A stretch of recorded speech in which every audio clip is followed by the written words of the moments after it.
Hi everybody and welcome to Tasu Show, and today we are playing Higurashi no Naku Koro again, and this time it will be the episode 7. So let's get started.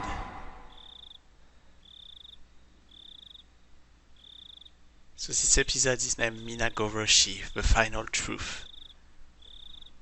And as you may know, the previous episode, Sumi Horoboroshi, was mostly about Rena, and it has some interesting things that happen on this 6th episode. It's kind of like a repeat of the first episode, but under another, well, not really a repeat, but more like an alternative version of episode 1. And this one, Minagoroshi, the final truth, is the massacre episode, the massacre chapter. This story introduces the unit inside and out using all the actors. There is no longer a story, it's a public autopsy for all to join. As they say, after loving someone, cut open their belly and eat their organs. It's the same with stories. The difficulty is quite mild, well suited for those with pride. We tried to rhyme here, but Minagoroshi is the first part of really the end of Higurashi no Naku Koro. The next one, episode 8, is really the last episode. And this episode will introduce one new character, if I'm not wrong. That will be a very important character, but also have absolutely, as we said, the unit inside and out using all the actors, meaning that now we will discover the truth of the whole Higurashi franchise. So it'll be very interesting to see how it starts. So let's get started.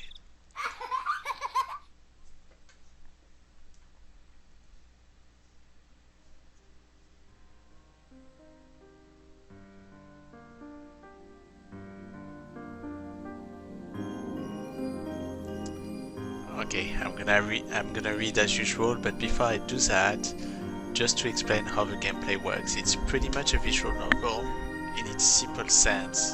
You just have to read and go down and go down. You'll see that you have the auto system on the bottom right, the skip on the bottom right, log to watch back what you read. There is a menu option. Within the menu, on config, you can decide on updated character sprite or the original.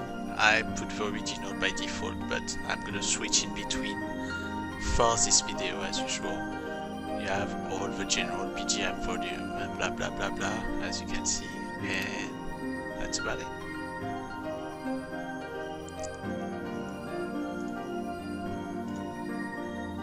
Oh, there's one thing that I didn't do on config. Generally, I prefer that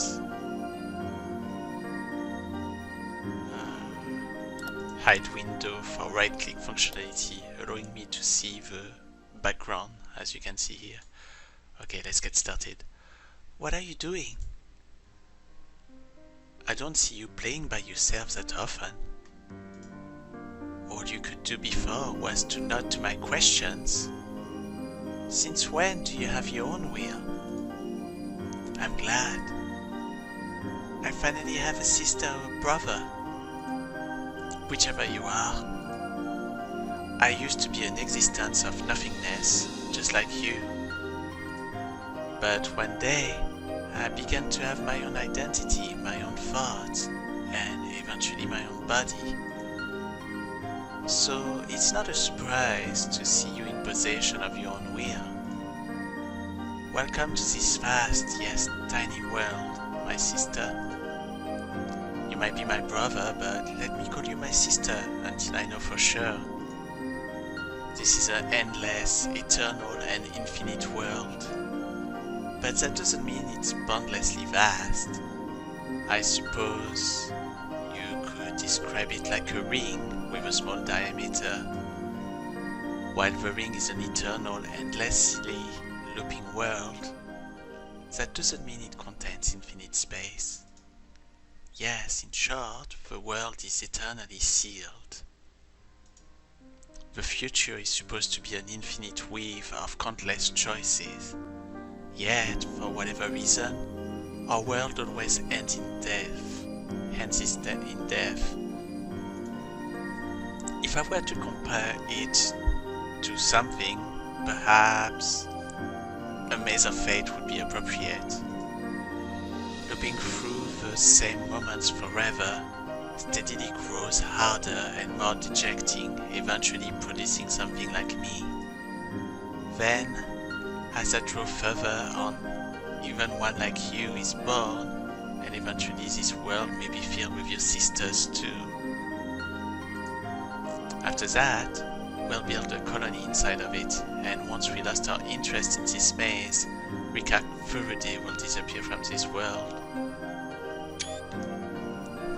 It looks like you still cling to this narrow world, Rika. For I lost interest long ago. Which is why I'm truly glad you were born for me to talk to. So, what are you doing? Are you collecting fragments of memory? Interesting.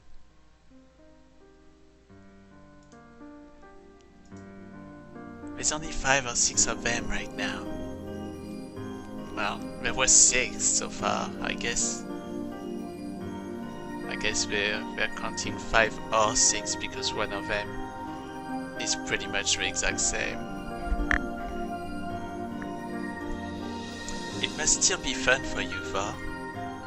There used to be more fragments long ago, but one by one they disappeared into the darkness. Now, these are the only ones that remain clear. I'm wondering, let's see, menu, config, let's do updated, let's see what's gonna happen.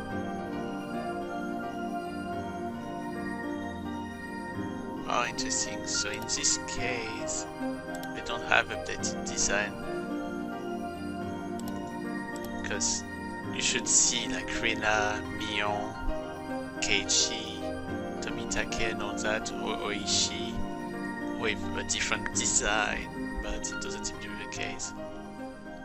Alright, let's go back to understand what's going on here. Oh, that's not how you're supposed to use it. See? Try and hold it up to the light.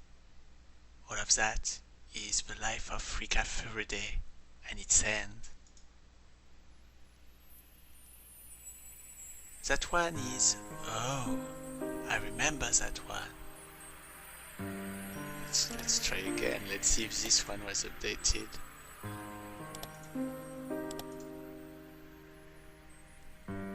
Okay, they didn't update the background at all. The background will always be the original character sprites from Higurashi. So, before we continue, maybe let's talk quickly about the games. So, Higurashi no Naku Koro is what they call a sound novel. And if you look at some of the previous game previews that I did about Higurashi no Naku Koro, you will see that the story is involving a city named Hinamizawa. It's a village. It's more a village actually. It's a village in the mountain that has very simple life. I think it's mostly in June 1983, and you mostly see the game under the protagonist of Keiichi Maebara. I say mostly because it's not always true. Episode 5 you actually play with Shion Sonozaki. Episode 6 is a mix of Keiichi Maebara and Rina Ryugu. And the story always involves the same characters, which is the group of friends that you will probably see eventually. And within that group of friends you have multiple people. First you have Rika Furude, which right now you're probably having Rika saying something. And Rika in every single game has somewhat a bad ending, as you just understood here, because everything is always in death. And Rika is a young character. She's also the shrine maiden of Hinamizawa. And then you have 3 other characters, like I said, with Keiichi Maebara, but you have also Rina Ryugu, with the girl with orange hair that you can somewhat see in that particular screen here. And then you have Mio Sonosaki with the one in green hair. The last one that is not seen here at all is Sato Kojo. And those are the four main characters that you always see something happening to them. Well, 5, if we count Keiichi. So those 5 characters, they're the group of friends and something's happening to them. Then you have a little bit of an extent of character, other kind of characters in the game, like Miyo Takano. She will be very important, especially on the episode 6, but she's actually very important for every single episode because something always happened to her as well. And so is Tomitake Jiro. Then within the extra characters you have Shion Sonosaki, who is the twin sister of Mion. She would be important from time to time.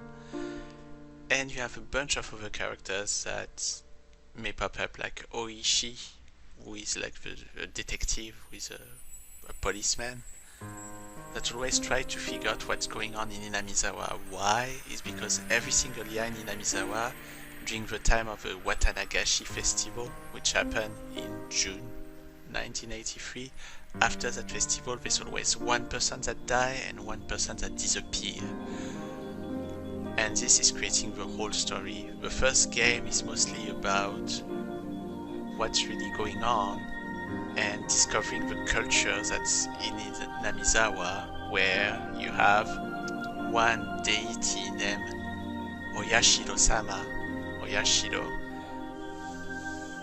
and we don't know what that deity is doing or not, but it seems that it's a vengeful god. So on the first episode it's pretty much a horror game mostly, but then the more you progress in the game, the less it's really becoming a horror game, but more like a very slice of life and a mystery where you're trying to figure out what exactly is going on in this city. Well, in this village. I don't know why I want to say city every single time. And so here we are in another fragment, another story that repeats itself, because every single game is basically repeating the same, somewhat the same event, but with very different variables. And that's why we talk about fragments, because you have the same characters but not the same story, but it's always starts somewhat, has always the death of two characters, and then finish once again every time with something happening in Hinamizawa in general. So let's continue. That one is, oh, I remember that one. That's the world when Keiichi was cursed. Those fragments are like book to me, so I titled that one the Onikakushi chapter, first episode of the game. Do you remember what happened in that one? Good. That makes things easier. In Onikakushi, Keiichi Maebara was consumed by darkness. He couldn't accept the kind words of his friend.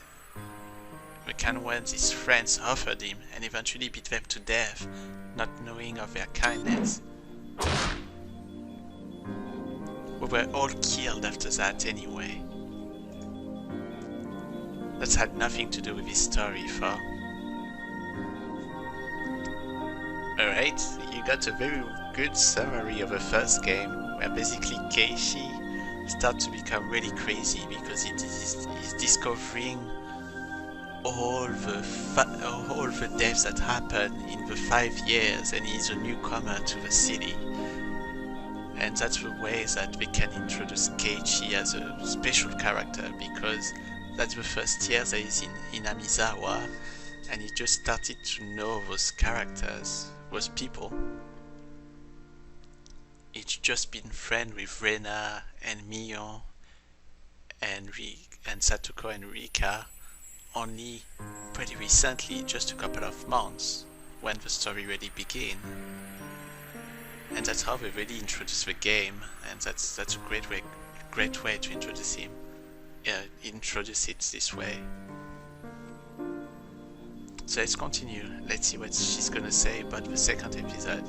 I'm saying she because it's probably Rika saying things here, or an entity of Rika, and I'm not gonna spoil that, but we'll see what's gonna happen next. Okay. That fragment is the Watanagashi chapter. Shion Sonozaki was cursed in that one.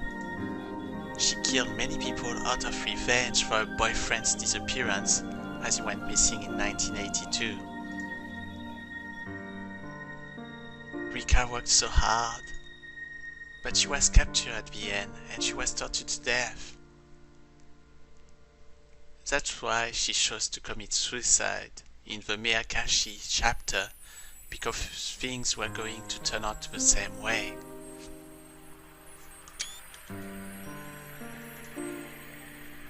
So just to come back a little bit about what she's talking about here. So Miyakashi chapter is the episode 5 and Watanagashi chapter is the episode 2. The only possible change within those two is what she just said about what Rika decided to do. In episode 2 it was never really said, but we know that she died when she went to visit Mion, which actually was not Mion but Shion, but they're identical twin sisters, so it's very hard to recognize which is which. And in episode 5 you basically see what's happening from Shion's standpoint compared to Keishi's standpoint, because you have Keishi's standpoint in episode 2 and you have Shion's standpoint in episode 5. But the great news is that you know much more about the story, and you get to know Satoshi Ojo, who is like the person that is said as boyfriend here, and Satoshi is the brother of Satoko Ojo. But I'm sure we're gonna talk a little bit more about that when we talk about the third chapter here. That fragment over there is called the Goroshi chapter. Satoko's uncle came back and locked her up inside her house. That was the worst world of all. There was nothing Rika was able to do in that world. Whenever Satoko's uncle comes back, Rika usually just gives up on that world. Fortunately, Satoko's uncle doesn't come back that frequently. So in this case, we're talking about Tatari Goroshi, and the way they start is that somebody dies. And Tepe Ojo, who is the uncle, Satoko's uncle, comes back to town. And in this case, he takes custody again of Satoko, because what you don't know about the character of Satoko here, because it's not mentioned yet, is that she's all alone, she's an orphan. So is Rika. So why both are orphans is obviously explained in multiple episodes.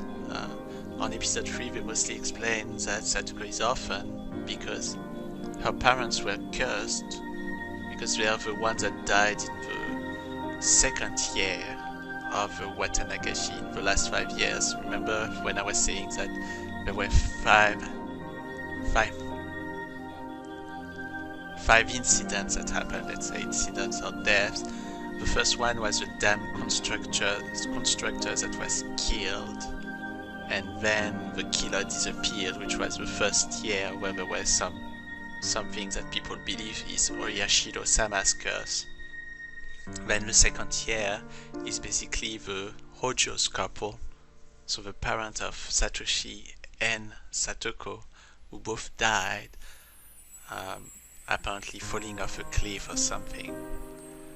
Then the third year, what is the third year actually? Because the fourth year I know that it's Satoshi, but the third year is actually the parents of Rika. So the Furides, the priest, which is the father of Rika, died of a sickness, and then the wife, which is the mother of Rika, killed herself and at the swamp, which is named the Onigafushi swamp, which has a very important meaning in the game. And then, the 4th year, the Satoko's aunt, Satoko's and Satoshi's aunt, died, somebody killed her, and then Satoshi disappeared. That's what's happened in the 4th year, and then the 5th year is the year that you currently have in every single game that you can see. And in this case there's 2 people who died, but I'm not gonna say who if you didn't play any of the other games. So there we have it. That's kind of like the story of Satoko. Satoko is all alone, same as Rika, because their parents died as potentially being cursed. And because of that, Satoshi disappeared the year before, every single time. But it doesn't mean that Satoko's uncle is coming back every single time. He's coming back from time to time. In episode 6 on the Tsumio Hoboroshi, which is the episode that I talked about earlier with Rena, in this case Tepe is there too, but he's not necessarily a big character and he doesn't take custody again of Satoko.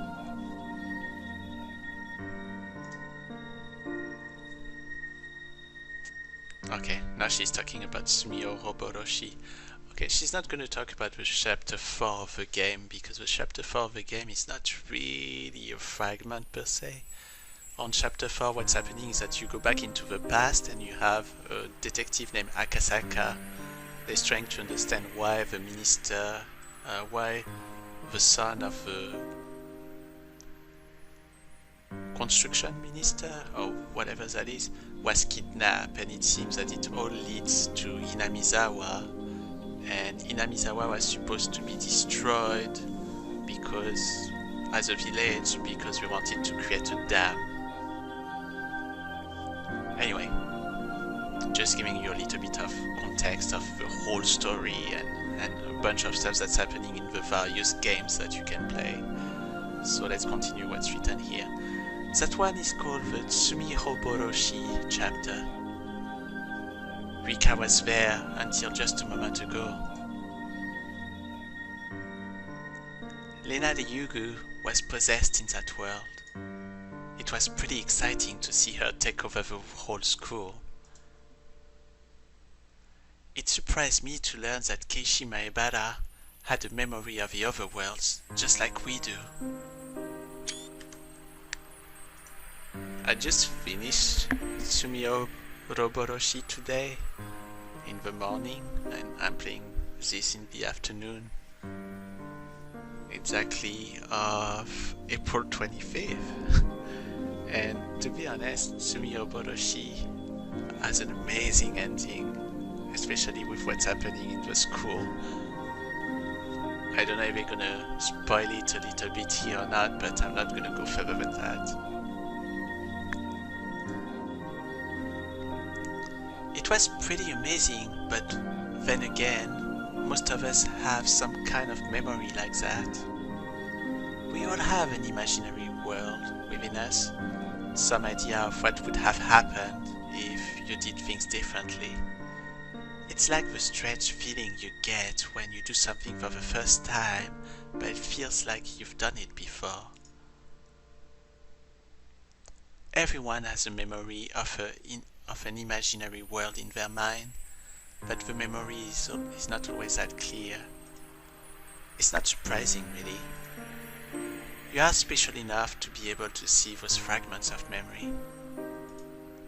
It's probably very difficult for you to understand how special you really are. You were born into a world where it's a natural thing for you to see these fragments. I was originally born in the normal world. I didn't know until recently that I could collect these fragments of memory. You grabbed those fragments just because you could, but I didn't know how to do that for a long time. I'm sorry. I'm sure you're not interested in hearing my story. Huh? What's wrong? What are you curious about? Oh, you're curious as to why so many different incidents occur in the same world. It's very interesting, isn't it? Why do you think that's the case? Let's think about it together. Thinking is the first step towards playing a game. The main character among Rika's group of friends is Keiichi Maebara. In Onikakushi, he was possessed by suspicion and killed Rena Ryugu and Mion Sonozaki. If that was an inevitable event, he would be killing them in every world. In other words, what Keiichi Maebara did in Onikakushi was not inevitable. Indeed, the only thing that's inevitable is Keiichi Maebara's rule. If Keiichi Maebara was someone with a natural suspicious heart, he would take the same actions in every world. But that didn't happen. It's true that Keiichi Maebara is both passionate and easily convinced of anything, but it's rare for him to exhibit the kind of rage he displays in Onikakushi. In other words, even though something might seem inevitable in one world, that may not be the case if you compare it to a different one. If something really is inevitable, it will happen for sure in every life. That's what true inevitability is like. It's very important that you know that. When you compare the different worlds, what's common among all of them is the truth. Understand? Like I said, what seems inevitable in one life could just be a random event in another. The club activities that Mion Sonozaki suggests are a good example. If Mion Sonozaki has a strong inclination toward playing certain games, you'll be playing them in every world. But in reality, you participate in different activities in most of them. That means that the games we play in the club are randomly decided by Mion Sonozaki. We know that now because we've been through many different lives. Those who only live in one world can't see if the event in question is inevitable or random. Those who only live once can't predict what's going on in Mion Sonozaki's mind, but we can. Although the activities are random, Mion Sonozaki calls us together for a club meeting almost every day in every life. I can see that Mion Sonozaki holds a strong will towards having the club meeting. Mion Sonozaki always wants to play with the other club members. By the way, which reminds me, now that we see sprites, you can see the difference of sprite here for Mion Sonozaki.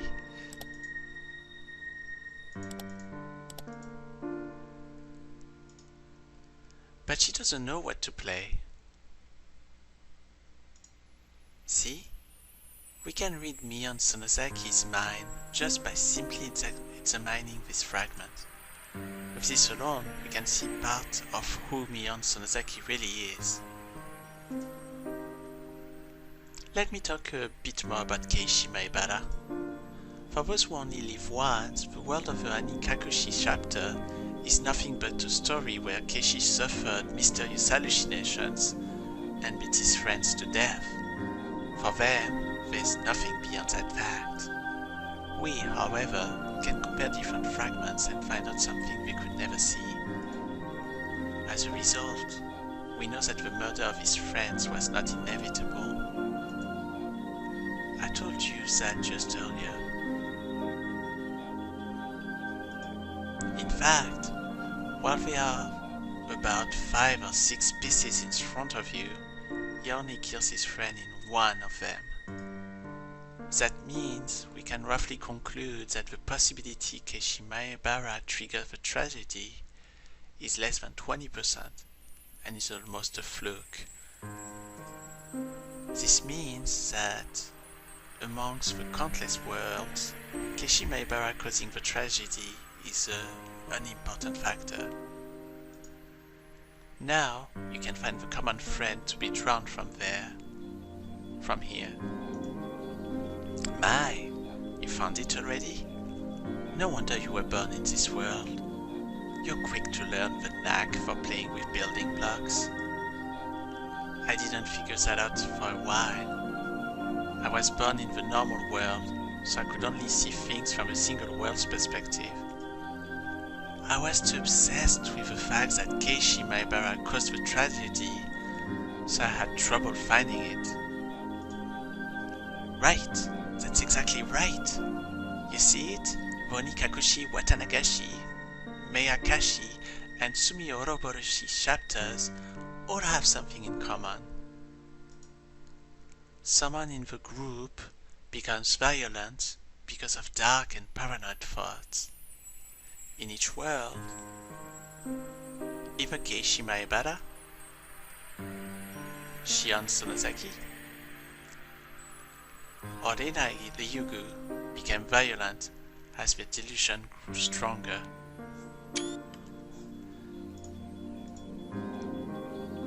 Keishi Maebara, Shion Sonozaki, and Elena the Yugu are all my close friends, but we're all born and raised differently. The only common factor is that they all live in Hinamizawa. I just said it not too long ago, for when we peer through these fragments of multiple worlds, the constant phenomena become more fixed, and the chance phenomena hold little meaning. In other words, the unrelated individual culprits are not all that important. To go further, the violence of their crimes although bears no meaning. Keishi Maebara beat his friends to death. Shion Sonozaki killed the central people of the three families, and Rinai Ryugu took over the school. They were all different. There's nothing in common there. In fact, the very, very important truth is that while the culprit and crimes are decided at random, their process of growing paranoid until the resort to violence is always constant. The suspect changes every time, but the process does not. After comparing the different worlds, this is the truth I found. This is one truth that is common to all the worlds of Hinamizawa. The rule is that a random person becomes violent under the influence of paranoid thoughts. This is rule X. Keishi Maebara, Shion Sonozaki, and Rinai Ryugu. Species with no particular connection have the potential to succumb to that rule with random probability. I don't know what the probability is that. I don't know what the probability is that those species will be ensnared by that rule. Perhaps there is some rule to that too. Is it because these three are all close in age? Or is it because they all live in Hinamizawa? Well, we're not detective or police officers. This is not something that a small girl like us, Rika Furude, can easily figure out. At least we now know that there's a mysterious rule in the world of Hinamizawa. People who only live in one world have no way of knowing that. I'm proud of myself for figuring that out. I guess for you, it's not particularly surprising for... Huh? What did you say? That's right. If something is common among all worlds, that means it's fated to happen. Hehehe. Some events quickly come to mind, don't they? Right. Jiro Tomitake and Miyo Takano are always killed in those worlds. Okay, the things I tried to hide is said now. So basically in the game there's always after the Watanagashi festival, the death of Jiro Tomitake and Miyo Takano. and Tomitake is always killed the same way, which is that apparently killed himself by clawing his neck, which in Onikakushi looks very scary because Keishi will do the same in the end too. And Mio Takano apparently is burned alive. Oh, it looks like she's burned alive. Burned to death, sorry. She's burned to death.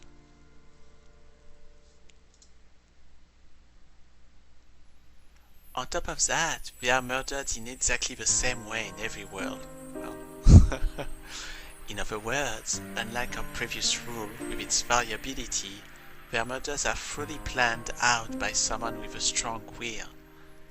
So that does not fit with a mysterious vague rule X that leads a random individual to violence. After all, they are always murdered regardless of who falls to rule X. Therefore, there's another rule to these worlds, a rule that says Jiro Tomitake and Mio Takano will get killed on the night of Watanagashi. Let's call it Rule Y. Hey, don't you see how funny this is? Jiro Tomitake and Mio Takano are killed in every world, right? Every time the character who gets cursed always thinks that their death has something to do with the danger that's awaiting them. I said that very badly, didn't I? I should have said this way. Every time, the character who gets cursed always thinks that their death has something to do with the danger that's awaiting them. The fact that someone turns violent, Rule X, and Jiro Tomitake and Mio Takano's death, Rule Y, are supposed to be two independent rules, but they all tend to link them together. Of course, one could say that's how they become ensnared in the spell of paranoia, leading them to violence to begin with. But do you think, in their paranoia, that they notice someone is trying to lead them to link those rules together? Yes. Whoever the piece leading them is, they are the one making this stage called Hinamizawa very complicated. You should have noticed at least two suspicious people. Do you know who I'm talking about? That's right. I'm referring to Kurado Oishi and Mio Takano.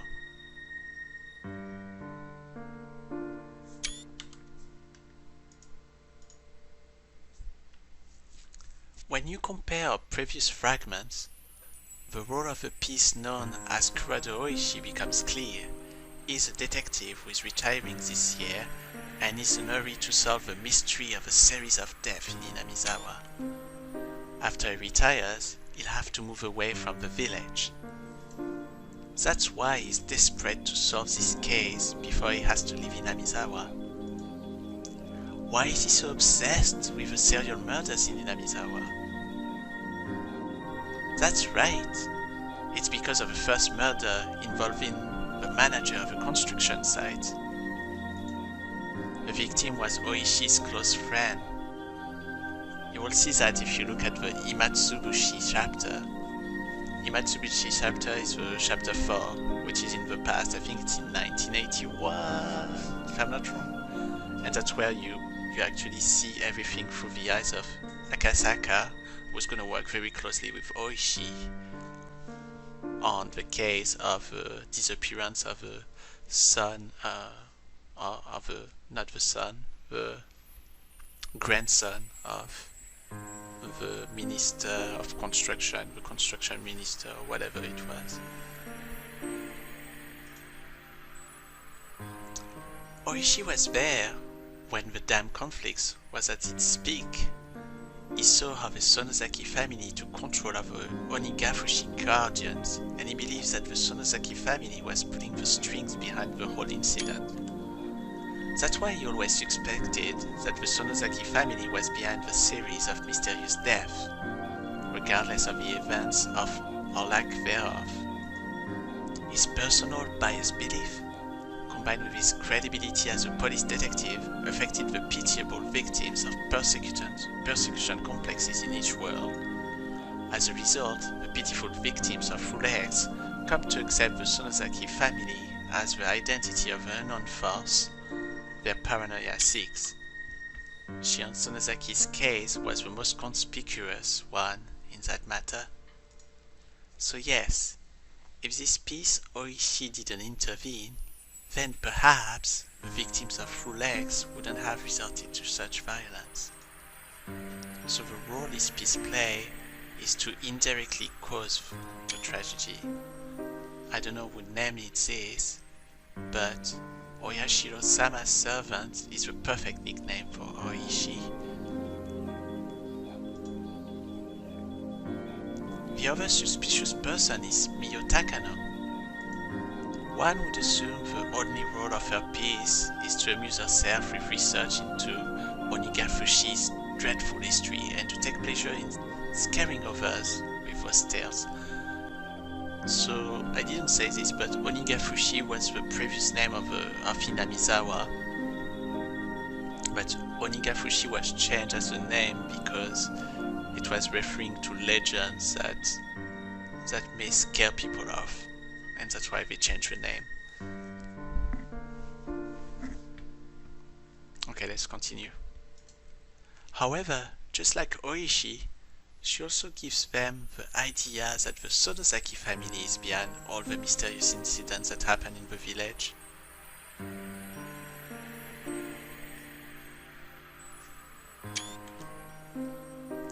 She interfered the most with Rena Ryugu. For Miyo Takano, Rena Ryugu was the perfect prey, grasping at straws to try and identify the force she suspected. Ironically, however, Miyo Takano always ends up getting killed at the end. If she had survived and seen Rena take over the school, she would have laughed long and loud. Now, have you realized that these two pieces and the rules they fulfill have their own rule too? They talk about the Sonozaki family, and the listeners always believe them. This is Rule Z, and what a humorous rule it is. You should already have an answer to this mystery in your fragments on hand.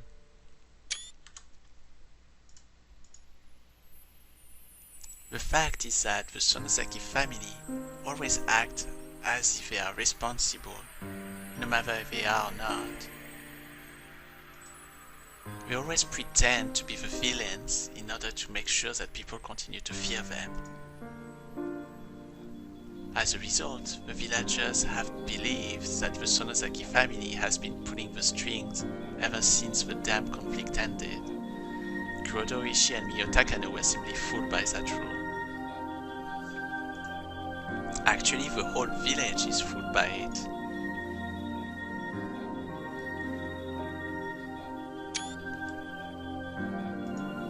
Still, the more I think about it, the stranger the series of mysterious deaths in Hinamizawa seems to be. Do you know why?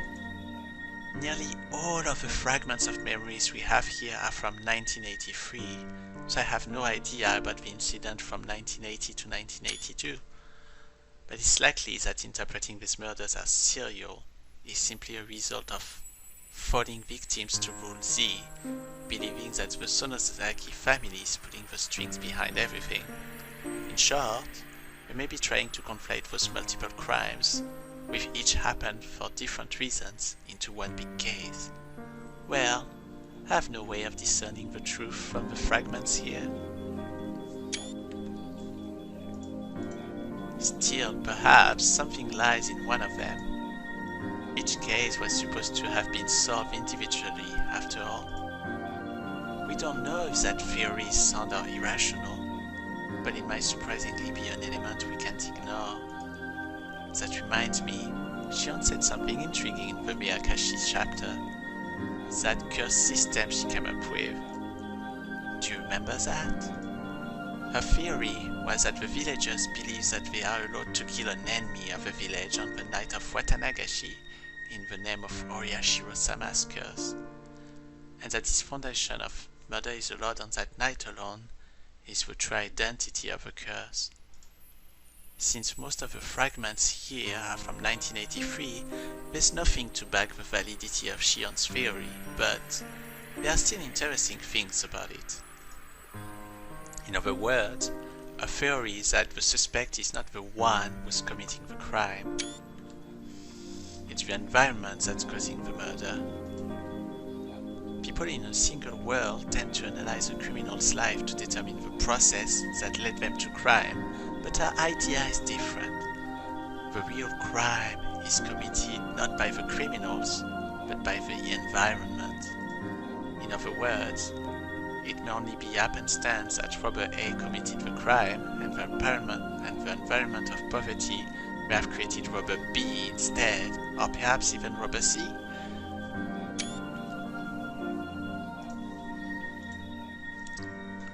A may not even be a criminal in another.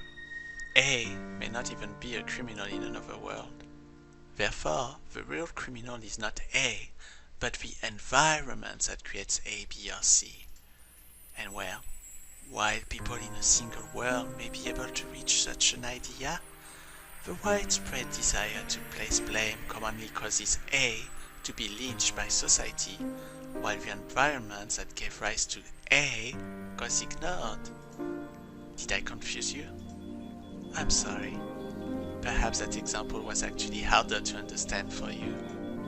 It's easy for me to see it like that because I'm from the normal world.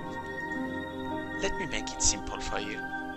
The culprit behind the tragedy in many worlds isn't individuals like Keishima Ibara or Shion Sonazaki, but the environment.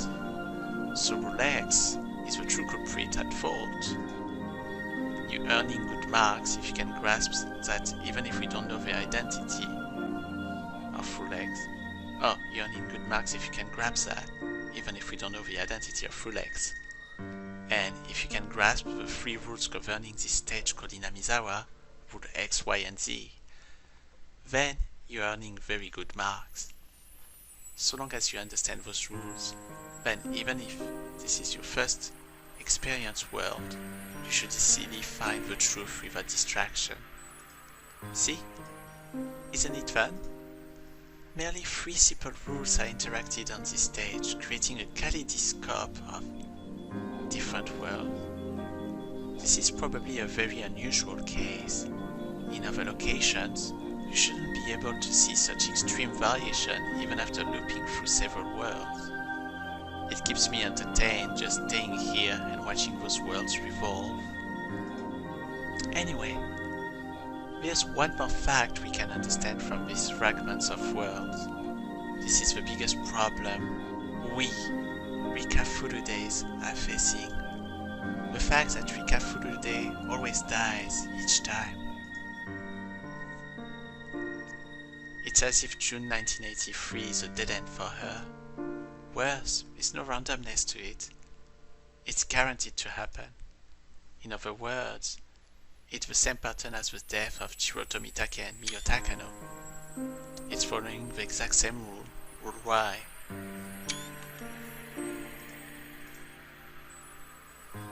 Tomitake Jiro and Takano Miyo are always murdered on the night of Watanagachi. Furude Rika's date of death is not always the same, but she's always dead by the middle of June. Jiro Tomitake and Miyo Takano are probably attacked on their way home, so that's why it always happens on the same night. But for Rika Furude, it's different. She takes different actions in every world, and her lifestyle is very unpredictable. For that reason, the day of her death is not always the same. However, she always dies in June, because a similar powerful conviction vows to kill her now. So, can we assume that same rule, the same rule Y killing them, is also the rule behind her death? Is the same person killing all three of them? I don't know if it's the same person, but it's highly likely the same rule is at work. Is it the same person or the same organization? Is it the same views? The same goals? Rika's most important goal is to escape her deadly fate. But it doesn't mean that she just wants to leave a village and survive. She wants to live happily in the village. All of her friends must be happy also. Must also be happy too.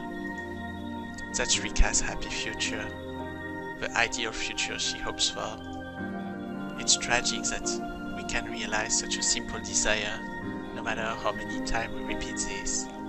For it's a tragedy only capable to perceive, because we are being capable of comparing the fragments from different worlds. By the way, I have some interesting information. While Rika is almost always killed by rule Y, have you noticed that she's killed by rule X in some worlds? Right. It happens in the Watanagashi and the Miyakashi chapters. Rika Furude committed suicide, but you can say she was more or less killed by Rule X via Sonozaki. She and Sonozaki in those worlds. In other words, this is a blunder for Rule Y. Rule Y is trying to kill Rika with a strong desire to achieve some aim, but she was killed before that as a result of an unrelated Rule X. That might have caused them to show some disturbance. If Rule Y's objective is simply to bury Rika, then that's not a problem. But if they have some objective beyond that, then that might show up as some of a phenomenon. Perhaps the Watanagashi and Miyakashi chapters have something in common, something that doesn't happen in the other worlds. Unfortunately, we are Rika Furude, so we don't know what's happened after Rika is dead. Or, by any chance, do you know what happened? Since I'm Rika Furude, I only know of events during Rika's life. You, on the other hand, are a special existence who was born in a superior world. Is there anything that didn't happen in the Watanagashi and Miyakashi chapters that happened in all the other worlds after Rika's death? If you know anything, then that must be another truth behind Rule Y.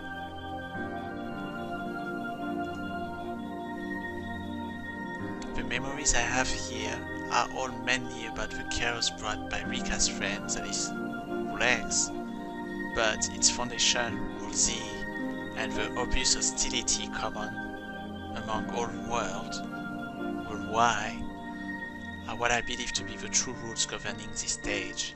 If so, then Rika's path is a thorny one. She needs to follow Rule Y in order to survive. Unless she defeats it, she has no future past June 1983. And to win her own happiness, she must also beat Rule X to win her friend's safety. So long as that's undefeated, one of Rika's precious friends may be led to tragedy. If that happens, then even should Rika survive, she wouldn't have the happy future she hopes for. She also may have to defeat Rule Z, just as Sonozaki Shion faced in the Miyakashi. So long as Rule Z remains, then even if she escaped 1983, it's possible another tragedy may lie waiting in 1984. It's extremely likely that Rule Z is the breeding ground for Rule X. Hinamizawa's fundamental belief that the Sonozaki family is behind everything, and the custom that anything can be misconstrued as the curse may indirectly be the root of all evil here. People are not surprised to see somebody die on the night of Watanagashi. That type of thinking is keeping the curse alive in Hinamizawa, where it causes even more tragedy, its Rule Z reinforcing itself. Rule X, Y, and Z. There are 3 rules that hunt Rika down in the eternal June of 1983. They are all tough obstacles. We didn't even figure out these 3 common rules until recently. Were you aware of them? If you were, I'll give you straight A's. I've tried so hard in the past to break these rules, but I was never successful. However, a miracle happened in Sumiyoroboroshi chapter. Keiichi Maebara was able to recognize a small fragment from another world by chance, and he beat Rule X. In the end, Rika was still killed that night by Rule Y, but still, one rule was defeated. That was a huge leap forward. Rika knew there were 3 common rules among the worlds, but she could never break any of them. Eventually she gave up and lost interest in the worlds. That's how I was born. However, she's different now. She learned something valuable from Kei Shimaibara, that the rules can be broken with a strong enough will to fight. If she can break all 3 rules, Rika Furude will be freed from her eternal prison. She doesn't have much time left for. Rika has traveled through many worlds. Her physical lifespan is not a problem, but her mental lifespan is getting shorter. Mentally she's extremely old, and her soul is starting to turn into something different. In the end, she'll probably lose the ability to experience singular worlds. She's already showing the sign, and eventually her memories from a parallel world will mix together, ultimately causing a derangement and the loss of Rika Furude's soul. Then she will disappear. That means that you and I are going to be left in this dark world. The fragments of our memory will gradually disappear and we'll be left alone in this eternal darkness. Eventually we will die. Rika Furude is aware of that. She knows that her mental lifespan is getting shorter and shorter. Anu is also losing her powers. She can rewind through years of time like she used to. Her power has decreased so much that she can barely rewind 1 month at a time.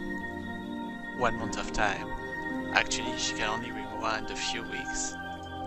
In the next world, she should only have 2 weeks of time. Rika Furude is going to try and break all 3 rules in just those 2 weeks. I wanted to know what's outside the well, so I tried to claw my way up from there. I wanted to know what's outside the well, so I continued to climb even when I failed and injured myself. I finally realized the higher I climb, the more pain I feel when I fall, when my curiosity towards... Sorry, I couldn't read that fast enough. Chapter 7 Minagoroshi. Alright, that's where we're gonna stop. Higurashi when they cry.